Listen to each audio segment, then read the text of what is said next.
Intro part में कि हम फोटोशॉप शुरू से सीखने वाले हो, तो चलिए फोटोशॉप शुरू कैसे करना है वो पहले सीख लेते हैं ना दोस्तों। सबसे पहले तो आपको दिखाई दे रहा है यहाँ पे स्टार्ट बटन, जो कि हर एक के कंप्यूटर में रहेगा। और स्टार्ट बटन पे क्लिक करने के बाद यहाँ पे आप सर्च बॉक्स में फोटोशॉप लिख सकते हैं। चलिए मैं यहाँ पे टाइप कर देता हूँ फोटोशॉप, राइट। तो जैसे मैं टाइप करूँगा एडोब फोटोशॉप आ रहा है, यहाँ पे क्लिक कीजिए, एंटर बटन प्रेस कीजिए, चालू हो जाएगा। लेकिन इसके अलावा मैं हमेशा कैसे स्टार्ट करता हूँ ये ज़रूर बताता हूँ। मतलब मेरी फेवरेट कमांड जो है फोटोशॉप स्टार्ट करने की, वो मैं ज़रूर आपके साथ शेयर करूँगा। मैं कीबोर्ड पे विंडोज़ और आर बटन प्रेस करूँगा। विंडोज़ और आर जैसे आप बटन प्रेस करते हो, आपके सामने रन कमांड आता है, दिखाई दे रहा है आपको, स्क्रीन के ऊपर आ चुका है। और ये रन कमांड में आपको फोटोशॉप लिखना है, जो कि मैंने ऑलरेडी टाइप करके रखा है। यहाँ पे आपका समय मैं बर्बाद नहीं करना चाहता हूँ। फोटोशॉप का स्पेलिंग करेक्ट लिखिए। और ऑफकोर्स अगर आपके कंप्यूटर में फोटोशॉप इंस्टॉल है तो चालू होने वाला है, इंस्टॉल नहीं है तो चालू नहीं होगा, पहले ही बता देता हूँ। जैसे आप फोटोशॉप स्टार्ट करोगे तो यहाँ पे आपको लेयर्स मिलने वाला है। ये लेयर्स को, ये जो हेडिंग है, मैं इसे ड्रैग करके कहीं पे भी रख सकता हूँ। इस लेयर्स की तरफ ध्यान दीजिए, मैं इसे इधर ड्रैग करूँ, इधर ड्रैग करूँ, जिधर चाहिए उधर, बट ये लेयर्स यहाँ पे रहना चाहिए। इसके अलावा और कुछ कलर पैलेट्स वगैरह है तो उसे क्लोज कर दीजिएगा। जैसे मैं आपको दिखा देता हूँ। उसके अलावा कलर का भी आ सकता है, जो मुझे अभी ज़रूरत नहीं, इसलिए मैं यहाँ से क्लोज कर रहा हूँ। इसके अलावा यहाँ पे स्विचेस भी आ सकते हैं, ये स्विचेस, इसे भी मैंने क्लोज कर दिया।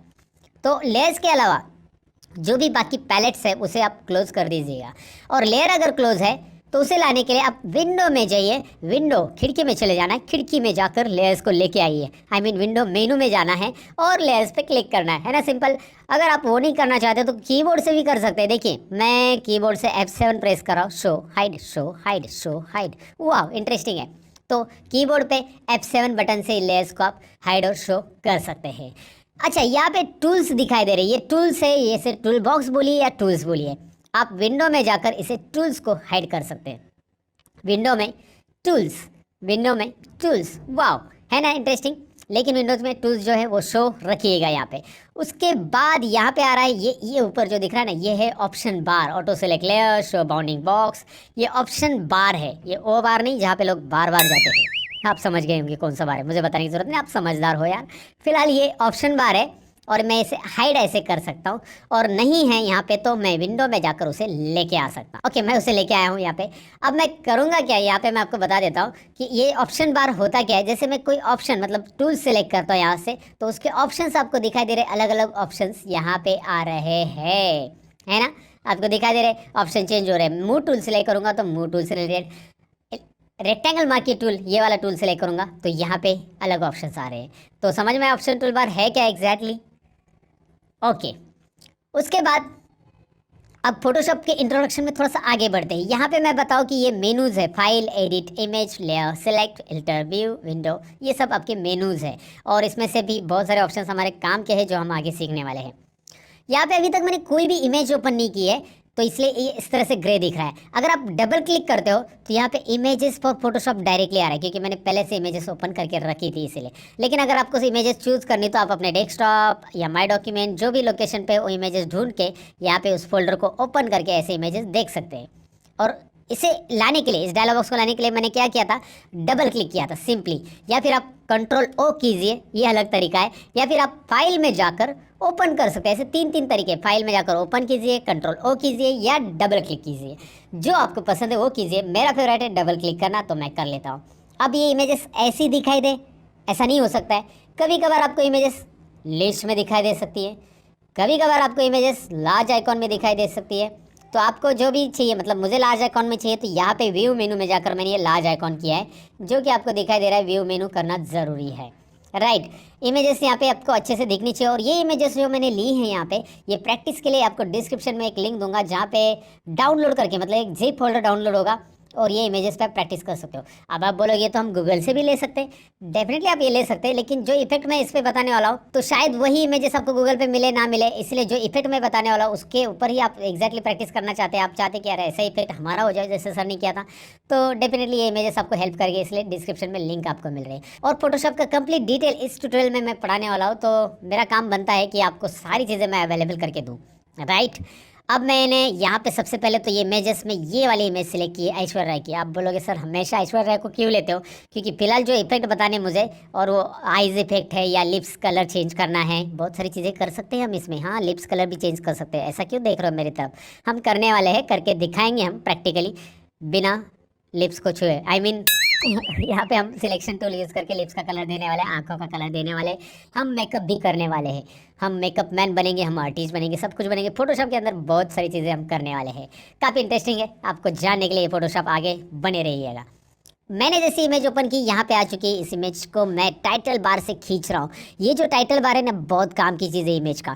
मैं जिधर चाहिए इमेज को लेके जा सकता हूँ, ऐसा इधर चला, इधर इधर, जिधर चाहिए उधर मैं लेके जा सकता हूँ। ऐसा अंदर मत लेके जाओ ऐश्वर्या राय को, आई मीन इमेज को ऐसा अंदर मत लेके जाओ ड्रैग करके। ओके, तो गलत ना समझिएगा दोस्तों, हमारा इरादा हमेशा सही रहता है आपको सही बातें बताने का। यहाँ पे मैं आपको बताऊँ कि इमेज को मैंने रखा है मिडल में, और इमेज को मैं डुप्लीकेट करना चाहूँगा। सबसे पहले डुप्लीकेट करने के लिए आपको बस इमेज का टाइटल बार पे राइट क्लिक करना है, और यहाँ पे आपको करना है डुप्लीकेट। वो देखो टाइटल बार पे राइट क्लिक करने के बाद कुछ ऑप्शंस आ रहे हैं, उसमें से मैं डुप्लीकेट ऑप्शंस आपको बता रहा हूँ। और वो पूछ रहा है कि डुप्लीकेट को नाम क्या रखना है। कुछ नहीं, मुझे नाम नहीं चेंज करना है, सारी चीज़ें नहीं करनी, ओके करना है। अब यहाँ पे आप देखोगे डुप्लीकेट हो चुका है। अब मैंने ऐसा क्यों किया, ये इमेज तो है मेरे पास, फिर भी मैंने इसको डुप्लीकेट क्यों बनाया। रीज़न ये, आपको फ़ोटो को बहुत इंपॉर्टेंस देने फोटोशॉप के अंदर। अगर आप एक प्रोफेशनल आर्टिस्ट या प्रोफेशनल फोटोग्राफर बनना चाहते हैं, मतलब आई मीन फ़ोटो एडिटर बनना चाहते हो, तो आपको डुप्लीकेट इमेज का लेना बहुत इंपॉर्टेंट होता है। जैसे कि एग्जांपल ले लो ना, कोई फ़ोटो शूट किया गया है, और एक फ़ोटो शूट के लिए शायद आपको पता रहेगा या नहीं, बहुत सारी चीज़ें लगती है। जैसे मॉडलिंग का, जैसे एक मॉडल है तो उसके लिए उसका मेकअप बहुत इंपॉर्टेंट रहता है, और वो मेकअप करना, फिर उसके लिए लोकेशन फ़ोटोशूट के लिए, फिर कैमरा का अरेंजमेंट, लाइटिंग, बहुत सारी चीज़ें आती है दोस्तों, बहुत सारी। और ये सब मिला के एक अच्छा फ़ोटोशूट होता है और अच्छे फ़ोटोज़ बनते हैं। और आपने कोई अच्छा फ़ोटो ओपन किया है, और उसमें ऊपर सपोज ये ओरिजिनल फ़ोटो है, और उसके ऊपर आप कुछ काम करो फोटोशॉप में, और आपने कुछ ऐसा काम करते करते डिलीट वगैरह किया और सेव हो गया, गलती से सेव हो गया, भगवान ना करे इस फोटो को सेव करूँ मैं, लेकिन ऐसे गलती से सेव हो गया, तो फोटोशॉप इस फोटो को रिट्राइव नहीं कर सकता। इतनी ये चीज़ें आपने सेव किया और ये क्लोज हो गया वगैरह, तो आपको ये ऐसे ही मिलेगा। ये फोटोशॉप में आप इधर आके लाके नहीं रख सकते हो, क्योंकि आपने इसको एडिट करते करते गड़बड़ कर दी है। तो ऐसी चीज़ें अगर फोटोशॉप में होती है, ओरिजिनल इमेज के साथ कुछ गड़बड़ होती है, तो आपको वो ओरिजिनल इमेज फिर से नहीं मिलने वाली ना। तो अगर आपके पास पहले से बैकअप है उसका अलग जगह पे, तो अच्छी बात है। नहीं है तो इस इमेज का यहाँ पे डुप्लीकेट लेके काम किया करो। इसको मैं ओरिजिनल को क्लोज कर दूंगा, डोंट सेव, सेव नहीं करना है, क्योंकि मैंने जो एडिट किया है वो बिल्कुल नहीं सेव करना है मुझे। और मैं डुप्लीकेट के साथ जो चाहिए, डुप्लीकेट कैसे पता चला है, इसमें कॉपी लिखा हुआ है, ये दिख रहा है ना आपको, ये डुप्लीकेट है, ये इससे पता चलेगा कि यहाँ पे कॉपी लिखा हुआ है। तो इसमें मैं जो चाहिए वो काम कर सकता हूँ, और मैं इसे सेव भी कर सकता हूँ आसानी से, क्योंकि मेरे पास ओरिजिनल उसका बैकअप ऑलरेडी है। तो इमेज की कदर करना यहाँ पे सीखना है फोटोशॉप के अंदर, इसीलिए डुप्लीकेट बनाना है। जब आप कोई ऐसी इमेज पे काम करो जिसको बनाने के लिए या जिसको खींचने के लिए, मतलब फोटो में जिसका फोटो खींचने के लिए, जिसको कैप्चर करने के लिए बहुत सारी मेहनत लगी है, तो उस इमेज का हमेशा बैकअप रखो, और इसमें फोटोशॉप में लेते समय उसका डुप्लीकेट लेके काम किया करो। ओके, तो ये एक जानकारी जो जनहित में जारी करनी थी मैंने कर ली, और अभी आप आगे बढ़ेंगे, हम देखते हैं क्या करना है आगे। राइट क्लिक कीजिए और यहाँ पे इमेज साइज के बारे में जानते हैं। डुप्लीकेट तो हमने जान लिया, इमेज साइज को भी जान लो। अब ये मुझे इसलिए बताना है क्योंकि जैसे मैं इमेज साइज पे लूँगा, एक डायलॉग बॉक्स आता है।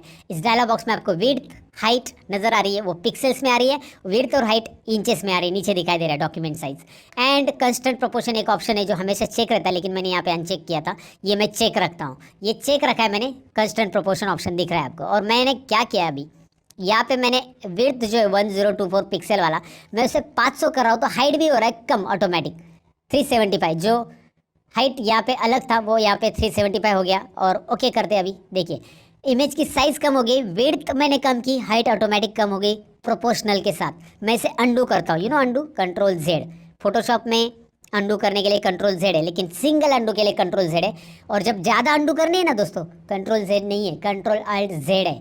जी हाँ, आगे बताऊंगा मैं आपको, control alt Z multiple undo के लिए। अब राइट क्लिक कीजिए, दोबारा इमेज साइज लीजिए, और अब आप देखिए ज़रा, अब आप यहाँ पे देखिए कि मैं क्या कर रहा हूँ, कंस्टेंट प्रोपोर्शन ये अनचेक कर रहा हूँ, नीचे दिखाई दे रहा है कंस्टेंट प्रोपोर्शन मैंने हटा दिया है। अब मैं इमेज की साइज़ यहाँ पे चेंज करो 500, तो हाइट जो है 768 ही रह गई, अभी चेंज नहीं हुई हाइट, क्योंकि कंस्टेंट प्रोपोर्शन हटा दिया मैंने चेक नहीं रखा है उसे। ओके, तो इमेज की प्रोपोर्शनलिटी लॉस हो गई, और इमेज ऐसा वर्टिकल खींचा हुआ है, ऐसा को ऐसा बीच में, मतलब वर्टिकल खींचा है, स्ट्रेच किया है, ऐसा लग रहा है। और ये इमेज थोड़ा सा डर्टी लुक कहा जाता है। इस ऐसे इमेज को कभी यूज़ नहीं करते, बहुत रेयरली यूज़ किया जाता है पब्लिकेशन के लिए। जब आप प्रिंटिंग या पब्लिकेशन या कोई पे प्रिंट कर रहे हो इस इमेज को, कहीं पे वेबसाइट पर पब्लिश कर रहे हो डिजिटल मार्केटिंग के लिए, don't use images like these. समझ में आपको, क्योंकि ये थोड़ा सा डर्टी लुक है। तो आपको प्रोपोर्शनलिटी इमेज की लॉस नहीं करनी है, आपको इमेज उस लोकेशन पे एडजस्ट करनी है, तो उसके नीचे टेक्स्ट वगैरह ऐड करके थोड़ा सा एडजस्ट करो, लेकिन प्रोपोर्शनलिटी ये मत करो, ऐसा मत करो, बिल्कुल मत करो। फिलहाल तो हम इसे Ctrl Z कर देते हैं, एक ही अंडू करना था, Ctrl Z। इमेज साइज में प्रोपोर्शनल क्या होता है समझ में आया होगा आपको। अगर आप ये चेक रखते हो तो विड्थ के साथ हाइट भी चेंज होगी और प्रोपोर्शनली इमेज की मेंटेन रहेगी। प्रोपोर्शनलिटी आई मीन विड्थ और हाइट साथ में चेंज होना चाहिए, क्योंकि वो रिजोल्यूशन मेंटेन होगा। और फिलहाल यहाँ पे मैं इसे कैंसिल कर देता हूँ, ये समझ में आएगा इमेज के साइज़ के बारे में। इंट्रोडक्शन पार्ट चालू है अभी भी। मुझे आपको फोटोशॉप में एक्सपर्ट बनाना है, तो इंट्रो पार्ट तो मैं बहुत डिटेल में कराऊंगा, क्योंकि मैं लगभग 10 से 12 साल फोटोशॉप पढ़ा रहा हूँ लोगों को, और मेरे पास बहुत सारे फोटोग्राफर भी पढ़ के गए हैं दोस्तों। जी हाँ, तो मैं बस हवा में बातें नहीं करूँगा, मैं आपको डिटेल एक्सप्लेनेशन देने की पूरी कोशिश करूँगा। नेक्स्ट चीज़ जो मैं बताने वाला आपको, Ctrl+, इमेज को जूमिंग करने के लिए Ctrl+। ओहो, इमेज जूम हो गए और ये बहुत ज़्यादा जूम हो गई। Ctrl- zoom out, zoom in, zoom out. Zooming के लिए Ctrl+ कीजिए, कंट्रोल बटन होल्ड डाउन करना है कीबोर्ड पे और प्लस बटन प्रेस करते जाना है। माइनस बटन प्रेस करते जाओगे तो जूम आउट होगा।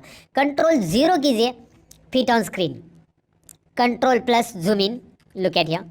Ctrl- zoom out. Ctrl0 fit on screen. Remember, मुझे लगता है आप समझ गए होंगे। अब आपको मैं ये बताऊं कि यहाँ पे जो जूमिंग करता हूँ मैं इमेज को, तो यहाँ पे इमेज जब पूरा जूम इन हो जाता है, इसका टोटल जूमिंग है 1600%। दिख रहा है आपको, टोटल जूमिंग फोटोशॉप इतना करता है। तो इमेज की पिक्सल्स दिखाई देते हैं, ये बॉक्स दिखाई दे रहे हैं ना, ये पिक्सल्स। और जब कभी भी इमेज के पिक्सल दिखाई देते तो हम बोलते हैं ना इमेज ब्लर हो गई, इमेज खराब हो गई, इमेज क्लैरिटी नहीं है, क्योंकि वो ब्लर इमेज यानी कि इमेज की पिक्सल नजर आते हैं हमें। ये छोटी सी चीज़ याद रखो, पिक्सल्स मतलब ये जो डॉट डॉट दिख रहे हैं ना, डॉट डॉट डॉट डॉट, ये box. So pixel means dot per inches. As a photographer या फोटोशॉप यूज़र आपको पिक्सल्स के बारे में पता होना चाहिए। जो बॉक्स रहते हैं छोटे छोटे स्क्वायर में, उसे हम पिक्सल बोलते हैं। और 1 इंच में जितने ज़्यादा बॉक्स आते हैं उतना उसका रिजोल्यूशन होता है, याद रखिए। जैसे हम बोलते हैं ना मेगा पिक्सल का फोटो ये, या फिर ये कैमरा इतना मेगापिक्सल का है, मेगापिक्सल का है, मेगापिक्सल का है। तो ये पिक्सल्स मतलब वही होता है कि डॉट 1 इंच के अंदर जितने ज़्यादा आएंगे उतनी ज़्यादा क्लियरिटी होगी, क्योंकि डॉट की साइज़ कम होगी। 1 इंच के अंदर अगर 1000 डॉट आ गए तो डॉट की साइज़ बहुत कम होगी। अगर वो 500 आ गए तो डॉट की साइज़ बढ़ेगी, अगर वो 200 आए तो और बढ़ेगी, अगर वो 100 ही आ गए मतलब कम मेगापिक्सल है तो वो फिर बहुत बड़े बड़े डॉट्स रहेंगे और आपको इमेज की क्लैरिटी लॉस्ट रहेगी, राइट। तो ये मुझे समझाना है, आसान भाषा में मैंने समझाने की कोशिश की कि इमेज का पिक्सल होता क्या है। अच्छा, अब इसमें इंट्रोडक्शन में एक और बात, इस इमेज को मैं अगर कुछ इफेक्ट दूंगा, यहाँ पे कुछ भी इफेक्ट वगैरह दूंगा, तो उसको सेव कौन कौन से फॉर्मेट में हो सकता है, यहाँ पे मैं आपको दिखाता हूँ। इसको सेव करने के लिए फाइल में जाना है, save for web, save as और सेव, ऐसे 3 ऑप्शन है। मैं इसमें सेव फॉर वेब ले रहा हूँ, सेव एज भी बताऊंगा, सेव भी बताऊंगा। सेव फॉर वेब में ऐसा एक डायलॉग बॉक्स आता है, जिसमें आपको राइट साइड में यहाँ पे कुछ ऑप्शंस मिलता है, जो इसमें इमेज को कैसे फॉर्मेट में सेव करना है। आपको 4 फॉर्मेट यहाँ पे मिल रहे हैं फिलहाल। देखिए, GIF, JPG, PNG के 2 है, उसमें 24 ही हम यूज़ करेंगे, और WBMP, विंडोज़ बिटमैप। तो इसका फुल फॉर्म मैं बताऊंगा और इसका यूज़ भी बताऊंगा। सबसे पहले तो चलिए JPG मैं बताना चाहूँगा आपको, क्योंकि हम हमेशा JPG इमेजेस बनाते ज़्यादातर फोटोशॉप में।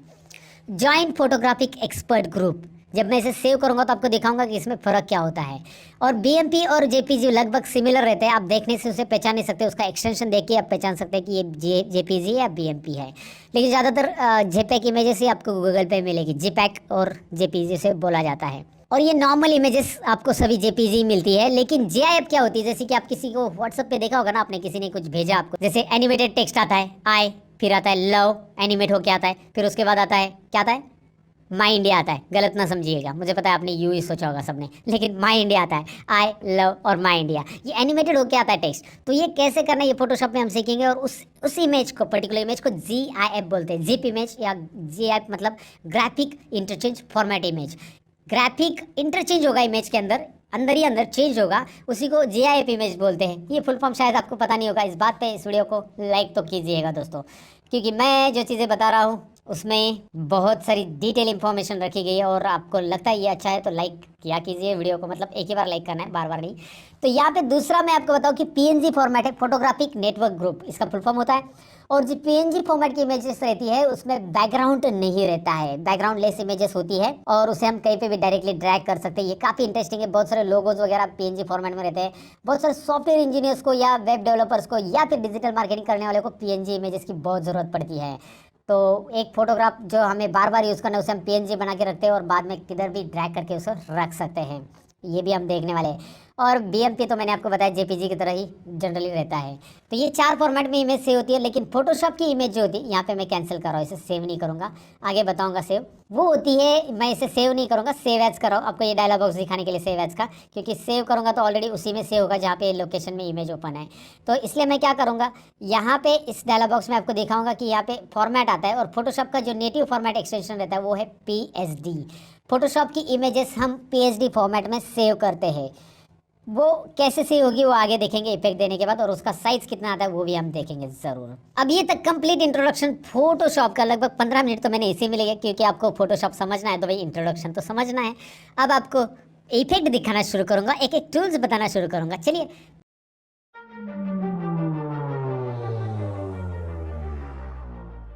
पहला टूल्स हम यहाँ पे जानते हैं जिसका नाम है रेक्टेंगुलर मार्की टूल्स। टूल्स में हम देखेंगे यहाँ पे रेक्टेंगुलर मार्की टूल्स। तो रेक्टेंगुलर मार्की टूल्स है, उसके बाद इलेप्टिकल है, सिंगल रो मार्की है और सिंगल कॉलम ही है। रेक्टेंगल मार्की टूल हम ले रहे हैं, और जैसे मैं लूँगा इसके लिए मुझे यहाँ पे कुछ ऑप्शंस मिलेंगे, लेकिन ये ऑप्शंस देखने के पहले मैं इसे यहाँ से सिलेक्ट करके बताऊँगा आपको। इमेज को मैंने ऐसा रेक्टेंगुलर सिलेक्ट कर लिया, दिखाई दे रहा है इमेज रेक्टेंगुलर शेप में सिलेक्ट हो चुका है। अब इससे होता क्या है, मैं इमेज को थोड़ा सा इधर रखना चाहूँगा और एक नया पेज लेना चाहूँगा। Ctrl+N नया पेज ले रहा हूँ मैं बताने के लिए कि इससे होगा क्या, ये सिलेक्शन से Ctrl+N करके मैंने नया पेज लिया, और नए पेज में मैं साइज जो रख रहा हूँ फोटो की इमेजेस की, मैं यहाँ पे 12080720 रख रहा हूँ। HD साइज में ले रहा हूँ, तो मैं ये ले रहा हूँ और ओके कीजिए इस साइज़ को, और इसका भी मूव टूल से यहाँ पे टाइटल बार से इसे साइड में रखिए। मूव टूल दिखाई दे रहा है आपको, ये फोटोशॉप में बार बार हमें यूज़ करना है, उसका शॉर्टकट की है V। अगर आप ये टूल पे और V प्रेस करते हो तो मूव टूल पे आ जाते हो, V कीबोर्ड पे प्रेस करते हो तो देखिए V, राइट। अब मैं यहाँ पे क्लिक करूँगा, ये इमेज आगे आएगा, यहाँ पे क्लिक करेंगे तो ये ब्लैंक इमेज आगे आएगा। नया पेज मैंने लिया है, Ctrl+N करके ये नया पेज।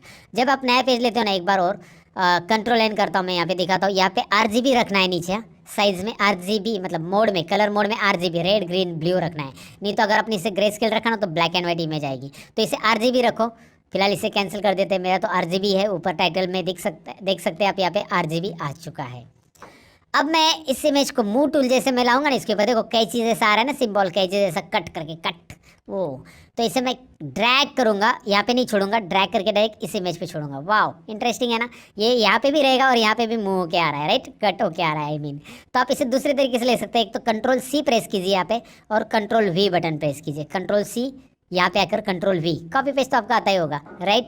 तो यहाँ पे मैं इसे मूव कर सकता हूँ। अब मैं नीचे वाला मूव करना चाहता हूँ, लेकिन मैं ड्रैग कर रहा हूँ तो नीचे वाले पे क्लिक करके ड्रैग कर रहा हूँ तो ऊपर वाला ही मूव हो रहा है। इसका रीज़न ये है क्योंकि ये लेयर सिलेक्टेड है। लेयर्स टूल बार में देखिए, अभी हमारे पास जो जो हमने मूव करके रखे उसके लिए अलग अलग लेयर आ गए, लेयर 1 लेयर 2। अब मैं लेयर 1 सिलेक्ट करूँगा तो ये मूव होगा, लेयर 2 सिलेक्ट करूँगा तो ये मूव होगा। दिखाई दे रहा है ना यहाँ पे लेयर्स टूल बार, बहुत डिटेल में समझना है हमें यहाँ पे दोस्तों। और ये बैकग्राउंड है, वैसे बैकग्राउंड तो वाइट ही है इसका, लेयर 1 लेयर 2। लेकिन मैं ऐसा नहीं हो सकता कि जिस पे मैं क्लिक करूँ वही ड्रैग हो जाए। अभी इस पर क्लिक करूँ ये ड्रैग हो रहा है, लेकिन जब मैं इस पर क्लिक करूँगा तो ऊपर ही ड्रैग हो रहा है। तो इसके लिए आपको ये जो ऑप्शन टूल बार है इसमें ये सेटिंग करनी है, और ये है ऑटो सिलेक्ट लेयर। ये ऑप्शन तभी आता है जब आपका मूव टूल सिलेक्टेड है। मेरा मूव टूल सिलेक्टेड है, याद रखिए, ऑटो सिलेक्ट लेयर। तो ये सबसे पहले चेक कीजिएगा। अब जैसे आप फोटोशॉप इंस्टॉल कर रहे हो या जब आप प्रैक्टिस करो तो ये चेक कीजिएगा, ऑटो सिलेक्ट लेयर। अब होगा क्या, इस पर क्लिक करता हूँ, ऊपर देखिए ये लेयर सिलेक्ट हो गया, इस पर क्लिक करता हूँ ये लेयर सिलेक्ट, इस पे राइट, लेयर देखिए ऊपर ब्लू में आपको दिख रहा है सिलेक्शन। अब मैं इसे ड्रैग कर सकता हूँ, इसे ड्रैग कर सकता हूँ, और दोनों को मैं ऐसा रख सकता हूँ। एक मैंने कॉपी पेस्ट से लिया था, यहाँ पे मैं ऐसा कॉर्नर में भी रख सकता हूँ, इसे यहाँ पे भी कॉर्नर में रख सकता हूँ। तो समझ में आपको ये रेक्टेंगल मार्की टूल करता क्या है। अच्छा चलिए, रेक्टेंगल मार्की टूल से मैं इसे हटा देता हूँ, Ctrl+D, और मैं इसे सिलेक्ट करना चाहता हूँ रेक्टेंगल मार्की टूल से, लेकिन अलग तरीके से। मैं आपको दिखाता हूँ कैसे। रेक्टेंगल मार्की टूल ही लूँगा, लेकिन यहाँ पे मैंने पहला न्यू सिलेक्शन रखा है, इसका नाम है न्यू सिलेक्शन, जो ऊपर का पहला ऑप्शन है। लेकिन उसके बाजू का सिलेक्शन अगर मैं लेता हूँ, उसका नाम क्या है देखिए, ऐड टू सिलेक्शन। इससे क्या होता है, ऐड टू सिलेक्शन में रखता हूँ। अगर मैं इसे सिलेक्ट करता हूँ इतना पोर्शन, और मैं दोबारा इसे सिलेक्ट करना चाहता हूँ, तो यहाँ पे देखिए दो एक साथ सिलेक्ट होंगे। अच्छा, अगर मैंने Ctrl+D करता हूँ इस सिलेक्शन को हटाने के लिए, Ctrl+D कीजिए, याद रखिए Ctrl+D to remove the selection, Ctrl+D, समझे कि नहीं, Ctrl+D, डिलीट नहीं। ओके, तो यहाँ पे मैं आपको न्यू सिलेक्शन में दिखाता होता क्या। न्यू सिलेक्शन अगर मैं इतना करता हूँ और दोबारा यहाँ पे करने जाता हूँ तो वो हट रहा है। यहाँ पे करूँगा ये हट रहा है, यहाँ पे करूँगा ये हट रहा है। तो दोनों कैसे रहेंगे, दोनों रखने के लिए आपको ऐड सिलेक्शन पे क्लिक करना होगा। इधर का भी रहना चाहिए, इधर का भी रहना चाहिए, देखिए दोनों भी है, राइट ना। Ctrl+D दोनों हटाने के लिए, यहाँ पे मैंने इतना सिलेक्ट किया, यहाँ पे मैंने इतना सिलेक्ट किया, दोनों भी सिलेक्ट हो गए। और दोनों आंखें मूव टूल से हम करेंगे ड्रैग और यहाँ पे रखेंगे। अब देखिए क्या हो रहा है। ओह, समझ में आया आपको? अभी ये समझाने की ज़रूरत नहीं लगता है मुझे, क्योंकि आपको समझ में आया होगा कि हुआ क्या है। मैंने ड्रैग किया यहाँ से यहाँ तक, उतने सिलेक्शन में आ गए। कंट्रोल डी, सिलेक्शन हटा दीजिए। तीसरे सिलेक्शन की तरफ बढ़ते हैं जिसका नाम है सब्सट्रैक्ट फ्रॉम सिलेक्शन। ये वाला सब्सट्रैक्ट फ्रॉम सिलेक्शन में चेक रखता हूँ, और अगर मैं इतना सिलेक्ट करता हूँ, इतना सिलेक्ट किया मैंने, और इसमें से इतना पोर्शन मुझे माइनस कर देना है। माइनस मैंने इतना सिलेक्ट कर लिया, देखिए थोड़ा सा ज़्यादा कर लेते हैं। वाओ, अब मैं इसे मूव टूल पे क्लिक करूँगा और ड्रैग करूँगा, क्या होगा आपको समझ में आया होगा। सब्सट्रैक्ट सिलेक्शन क्या करता है, माइनस कर लेता है उस सिलेक्शन में से, राइट। करना क्या है समझ में होगा। पहले से एक सिलेक्शन किया आपने, दोबारा सिलेक्शन लीजिए, ऑलरेडी ये चेक है, और देखिए है ना इंटरेस्टिंग। अब इसे मूव कीजिए, क्या होगा, अलग अलग सिलेक्शन से अलग अलग चीज़ें बनती है और वो आपको दिखाई दे रही है। कंट्रोल डी हटा दीजिए और लास्ट सिलेक्शन की तरफ बढ़ते हैं। एक बार फिर से हम रेक्टेंगल मार्की टूल से सिलेक्ट करते हैं, और यहाँ पे और एक बार हम इंटरसेक्शन टूल से सिलेक्ट करते हैं। अब इससे क्या होगा कि जो दोनों में इक्वल है वही रहेगा, बाकी का नहीं आएगा। दोनों में इक्वल है यानी कि क्या, यहाँ पे देखिए क्या हो रहा है, दोनों में जो इक्वल है वही आ रहा है। मैं दोबारा दिखाता हूँ। इतना आपने सिलेक्ट किया है, इतना ही सिलेक्ट किया, और आपने इतना ही सिलेक्ट किया। अभी दोनों में इक्वल कौन सा पार्ट है, देखिए वो इतना ही पार्ट इक्वल है, वही रहेगा। सो इंटरसेक्शन आपको समझ में आएगा। इसके अलावा ये तो 4 मैंने बताया सिलेक्शन का। इसके अलावा यहाँ पे फीदर इफेक्ट दिखाई दे रहा है आपको। Feather, it's a feather, FEATHER। इसे फादर नहीं बोलना है। एक स्टूडेंट को मैंने पढ़ने के लिए बोला, उसने वो ई देखा ही नहीं, उसने फादर बोल दिया। सर फादर इफेक्ट, बोला फादर इफेक्ट नहीं, फोटोशॉप में तो फादर मारेंगे तुम्हें पकड़ के पप्पा तुम्हें। फादर नहीं है, फीदर इफेक्ट है दोस्तों। सो यहाँ पे फीदर इफेक्ट में करना क्या है मैं आपको बता दूँ। यहाँ पे 0 पिक्सल तो पहले से रहता है। मैं अगर इसे 10 पिक्सल करता हूँ, 10 से शुरू करते हैं, और मैं इसे ड्रैग करके सिलेक्ट करता हूँ। अब ज़रा नोटिस कीजिए रेक्टेंगल मार्केट टूल पे क्या हो रहा है। उसके एज जो है ना, एज राउंड हो चुके हैं, राउंड। और इसे मैं मूव करता हूँ, ज़रा इसमें क्या इफेक्ट दिखता है हमें, ज़रा यहाँ पे नज़र आएगा आपको। कुछ इफेक्ट है जो आपको यहाँ पे नोटिस करना है। मैं इसे यहाँ पे रख देता हूँ और इसे यहाँ पे रख देता हूँ। दिखाई दे रहा है राउंड होने की वजह से उसका जो एज है ना इमेज का, वो थोड़ा सा ब्लर है, मतलब स्मज, मतलब बैकग्राउंड में मर्ज हो गया है। आपको यहाँ पे ऐसा एज प्रॉपरली कैंची से कट करके लाया ऐसा नहीं दिख रहा है ना, मर्ज हो चुका है। ये काफ़ी इंटरेस्टिंग इफेक्ट है, और इसे आप रख सकते हैं कभी भी। कंट्रोल डी कीजिए, और यहाँ पे थोड़ा सा इफेक्ट मैं बढ़ा रहा हूँ, इधर का 50 कराओ, थोड़ा सा नहीं ज़्यादा ही बढ़ा रहा हूँ। और अब सिलेक्ट करके देखिए क्या हो रहा है, राउंडेड कॉर्नर्स। वाओ, अब मैं इसे मूव करूँगा कैसे, मैं इसे काम करता हूँ, ये यहाँ पे नहीं मूव करता हूँ मैं इसे, इस चीज़ को, ये जो मैंने रखा है इसको मिनिमाइज़ रखता हूँ। मिनिमाइज़ रखेंगे तो आपको यहाँ पे नज़र आएगा नीचे बॉटम में। दोबारा आप इसे ले सकते हैं, दिखाई दे रहा है ना। अब मैं दूसरा इमेज लेता हूँ, डबल क्लिक, और यहाँ पे इमेज ले रहा हूँ मैं अभी, कोई ब्लैंक नहीं ले रहा हूँ। तो इमेज लेके मैं कहाँ पे रख रहा हूँ, चलिए मैं ये वाला लेता हूँ। हम दे चुके सनम, सॉरी हम दिल दे चुके सनम, हम तो बिल दे चुके सनम होटल का। ओके, यहाँ पे देखिए फिलहाल तो यहाँ पे मूव टूल ड्रैग कीजिए, यहाँ पे आ गया है। वाओ, ये काफ़ी इंटरेस्टिंग लग रहा है ना। अगर आप नॉर्मली लेते हो विदाउट फिगर इफेक्ट तो ये इतना इंटरेस्टिंग नहीं नज़र आएगा। तो आपको कुछ नया सीखने ज़रूर मिला होगा दोस्तों इसमें, कि ये फीदर इफेक्ट काम क्या करता है। ये बैकग्राउंड के साथ मर्ज हो रहा है ना, यहाँ पे पता भी नहीं चल रहा, अलग सामने इस इमेज को रखा है, ये एक इफेक्ट क्रिएट हो रहा है, और काफ़ी अमेजिंग लग रहा है। मुझे तो अमेजिंग लग रहा है, आपको कैसा लग रहा है कमेंट सेक्शन में ज़रूर लिख देना। आगे बढ़ते हैं, इसको मैं कंट्रोल डी कर दूंगा, सिलेक्शन को हटा दूंगा। यहाँ पे इस इमेज को मैं इस साइड रखता हूँ, इस इमेज को इस साइड रखता हूँ, आपको देखने के लिए थोड़ा सा आसानी हो जाएगी इस इमेज को। ओके, आप ऐसा रख सकते हैं, कोई इशू नहीं है। टाइटल बार को लेके खींचना, इमेज को इधर उधर जिधर चाहिए उधर खींचो, बस आपका काम हो जाएगा। अब आपके यहाँ पे एक नोटिस करना है, यहाँ पे जो आया हुआ इमेज है ना ये वाला, ये मुझे नहीं चाहिए यहाँ पे फिलहाल टेम्परेरी, तो हाइड कर दो। देखिए height show, height show, height show, दिखाई दे रहा है ना। ये लेयर टूल बार बहुत काम की चीज़ है, इसे ध्यान में रखिएगा। इसे हाइड करना है लेयर को, टेम्पररी शो। ये लेयर नहीं चाहिए तो राइट क्लिक करके delete layer, delete layer, directly right click करके उसके ऊपर डिलीट लेयर या यस कीजिए, या फिर यहाँ पे डायरेक्टली डिलीट ऑप्शन है, यहाँ पे एक ऑप्शन है छोटा सा डिलीट ऑप्शन, रिसाइकल बिन की तरह डिलीट, यस। वापस चाहिए कंट्रोल Z, सिंगल अनडू तो करना है। ओके, अब आगे बढ़ते हैं। इस सिलेक्शन में मैंने आपको बताया कि फीदर इफेक्ट होता क्या है। मैं फीदर इफेक्ट को यहाँ पे 0 रखना चाहूँगा, और फिर इसे एक बार दोबारा ड्रैग करके दिखाऊंगा, लेकिन इस बार मैं इस लेयर को हाइड करूँगा, और यहाँ पे मैं मूव टूल से दोबारा, या कॉपी पेस्ट करेंगे तो भी चलेगा, मैं मूव टूल से ड्रैग करके माउस को क्लिक एंड ड्रैग करना है, यहाँ पे रख देना है। आ गया। ये थोड़ा सा डर्टी लुक लग रहा है ना, मतलब ये इतना अच्छा नहीं लग रहा है, जैसे चिपका दिया है इसे कैंची से काट के, ऐसा लग रहा है। छोड़ दो, इसे हाइड कर दो। चलो आगे बढ़ेंगे, कंट्रोल D करके इसको हाइड कर देंगे, रिमूव कर देंगे। तो आपको ये चीज़ पता चली यहाँ पे कि रेक्टेंगुलर मार्क्यू टूल यूज़ कैसे कर सकते हैं, राइट। अब मैं इस रेक्टेंगुलर मार्क्यू टूल से कुछ चीज़ें करके दिखाता हूँ, ज़रा थोड़ा सा प्रैक्टिकल इफेक्ट करके देखते हैं जो इंटरेस्टिंग शायद आपको लगेगा। मैं इस इमेज के ऊपर करना चाहूँगा। ये इमेज में मैं क्या कर रहा हूँ, रेक्टेंगल मार्क्यू टूल ले रहा हूँ, पिक्सल का इफेक्ट मैंने 0 रखा है, सिलेक्शन में मैंने न्यू रखा है, और मैं सलमान को सिलेक्ट कर रहा हूँ इतना पोर्शन, और मैं इसे कॉपी करूँगा। यू नो दैट कॉपी मतलब क्या होता है, ओके। और मैं कंट्रोल एन करूँगा। तो यहाँ पे कंट्रोल एन बटन प्रेस करने के बाद जो डायलॉग बॉक्स आ रहा है उसमें इमेज की साइज कुछ लीजिए। जैसे मैं यहाँ पे ले रहा हूँ 1280 बाई 720, ये वाला नया वाला फिर से ले रहा हूँ, ओके कर रहा हूँ। ओके करने के बाद इसे साइड में रख देता हूँ। साइड में रखने के बाद यहाँ पे ज़रा कंफ्यूजन बढ़ रहा है, तो ये ऐश्वर्या राय की इमेज को छोटा करता हूँ। इसे बाद में ज़रूर यहाँ में छोटा कर दिया मैंने, और मतलब मिनिमाइज कर दिया, और इसे साइड में रख देता हूँ। ये व्हाइट वाला इधर रख देता हूँ। अब ये सलमान खान की इमेज है ना, मूव टूल से सलमान खान की इमेज इसे ड्रैग करता हूँ। आप कॉपी करें, कंट्रोल सी करके पेस्ट करें। यहाँ पे कंट्रोल सी मैंने किया था, तो पेस्ट भी करेंगे तो भी चलेगा, मूव करेंगे तो भी चलेगा। इसे मैं मिनिमाइज कर दूंगा और यहाँ पे आ जाऊँगा इस पेज पे।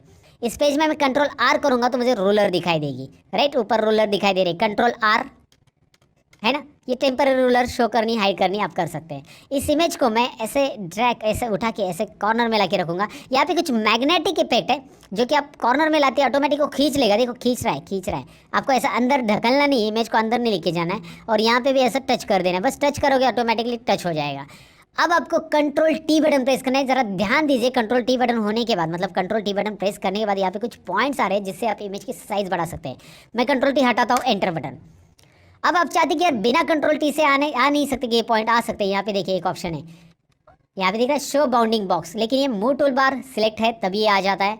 याद रखिए शो बाउंडिंग बॉक्स। और आपको अभी भी पॉइंट आ रहे हैं, देखो इसके ऊपर माउस लेके जा रहे हो तो आपको ये एरो साइज मिल रहा है ना, जिससे आप क्लिक करके इमेज की साइज बढ़ा सकते हैं। लेकिन ये हमेशा ही रहेगा, और आप नहीं चाहते हो तो इसे हटा दो और कंट्रोल टी करो तब आते हैं। ये कंट्रोल टी यानी कि ट्रांसफॉर्म, कंट्रोल टी। अब यहाँ पे करना क्या है, इमेज की साइज कैसे बढ़ाना है ये रूल याद रखो। यहाँ पे कंट्रोल टी करने के बाद शिफ्ट बटन प्रेस करके इमेज के कॉर्नर पे लेके आ जाओ दोस्तों। इमेज के कॉर्नर पे, यहाँ पे देखिए कॉर्नर पे इमेज पे आना है। सो इमेज के कॉर्नर पे आने के बाद यहाँ पे आपको शिफ्ट बटन प्रेस करके ड्रैग करना है, खींचना है। खींचो खींचो खींचो।